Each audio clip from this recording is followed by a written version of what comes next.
So picture this. It's Christmas Day, 1837, and deep in the Florida swamps, the U.S. Army is declaring a massive victory. But what if that victory was actually built on a lie? A lie that was big enough to help make a president. Today, we're going to pull back the curtain on the messy, complicated truth behind the Battle of Lake Okeechobee. And that, right there, is the heart of what we're talking about today. How can a single battle, from a war most people have forgotten, propel a man to the highest office in the land? Especially when you start digging into the numbers, the strategy, and that whole story of a great victory just starts to fall apart. Okay, so to really get this, we've got to set the stage. We need to jump back to the 1830s. This was a period of really aggressive American expansion, and it was about to spark one of the nation's longest and bloodiest wars against an indigenous people. So the backdrop for all of this is the Indian Removal Act. This was a national policy designed to forcibly kick Native American tribes off their ancestral lands. Well, this policy lit the fuse for the Second Seminole War, a brutal, nasty conflict that dragged on for years. And smack in the middle of it, on Christmas morning of all days, one of its biggest and bloodiest battles is about to go down. When the smoke finally cleared, the U.S. commander, a colonel named Zachary Taylor, sends this dispatch claiming a huge, decisive win. He reported that his troops had charged the enemy and beaten them in their strongest position. And that report, it would make him a national hero. It put him on the fast track right to the presidency. But, as you can probably guess, that was just his side of the story. To really get what happened here, you have to look at the two men calling the shots. And they weren't just opposing generals. They came from two completely different worlds, with completely different ideas of what winning even meant. And right here, you can see this incredible clash. On one side, you've got Zachary Taylor. He's an ambitious Army officer, he's following orders, and his goal is pretty straightforward: capture and remove the Seminoles, using a direct, head-on attack. But then you have the Seminole leader, Abiaka. For him, this wasn't about conquest at all. It was about survival.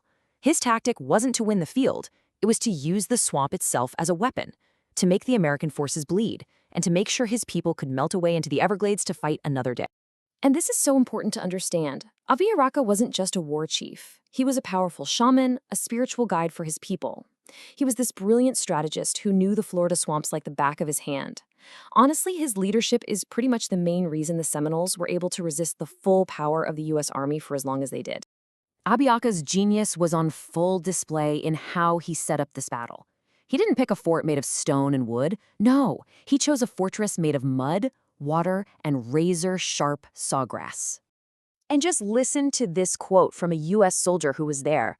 It perfectly captures the absolute nightmare Taylor's men were walking into. Before a single shot was even fired, they were exhausted, slogging through a half-mile of thick, sucking, knee-deep mud. You see, the battlefield itself was the first weapon. So here's how Abiaka's plan unfolded, and it was just a textbook ambush, executed perfectly. First, you let the swamp absolutely drain the enemy.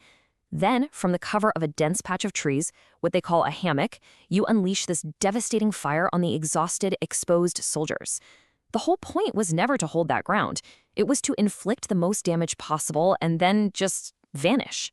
Buy precious time for the women and children to escape deeper into the swamp. Okay, so Taylor's out there claiming this amazing victory. Why are we even questioning it? Well, because the numbers, they tell a completely different story. Let's just break this down. Take a look at the data. Taylor had over 800 soldiers, at least double the number of Seminole warriors, probably more. But now, look at the casualties. The U.S. Army lost 26 men killed and a staggering 112 wounded. The Seminoles and their allies? They lost around 25 people total. That gap is just insane, and it is the key to this whole mystery. This chart really just drives the point home, doesn't it? The U.S. Army took more than 5 casualties for every single one the Seminoles lost. In any military textbook, those are just devastating losses for an attacking army. So you gotta ask, how on earth did Taylor manage to spin this into a career-making victory? Well, he did it by being very, very clever with his words. He focused on the ground, not the human cost. He claimed victory because his men eventually took the hammock after the Seminole warriors had already left.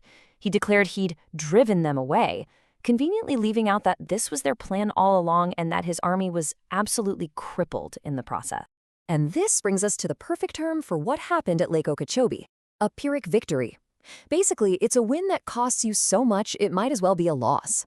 Sure, Taylor won the field for a few hours, but the Seminoles achieved their real objective. They stopped the U.S. advance cold, inflicted horrific losses, and saved their families, all for a tiny fraction of the cost. Now, to really understand why this one battle matters so much, we have to pull the lens way back and look at the bigger picture, this entire war and its incredible and often forgotten legacy. You see, the Second Seminole War wasn't some small skirmish. It was a massive 7-year-long war. And here's the part that is absolutely critical to understand, something that often gets left out of the history books. Fighting alongside the Seminoles were the Black Seminoles, many of whom were formerly enslaved people or their descendants.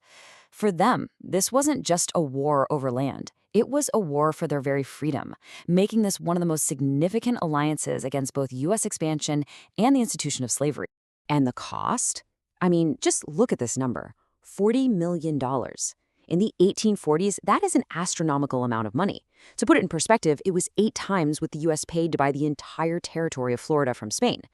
That number alone tells you everything you need to know about how fierce and effective the Seminole resistance truly was. So, what's the bottom line here?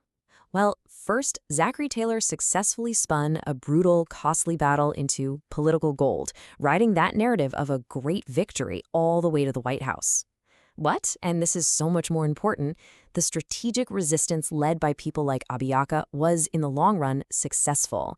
The Seminole people were never completely defeated or removed. To this day, their descendants live in their Florida homeland, and they are known as the unconquered people. And that leaves us with this final thought to chew on. This battle shows us that victory is often just a matter of who gets to tell the story. It makes you wonder, right? If history is always written by the supposed victors, how many other truths get buried? What other stories are lost in the mud?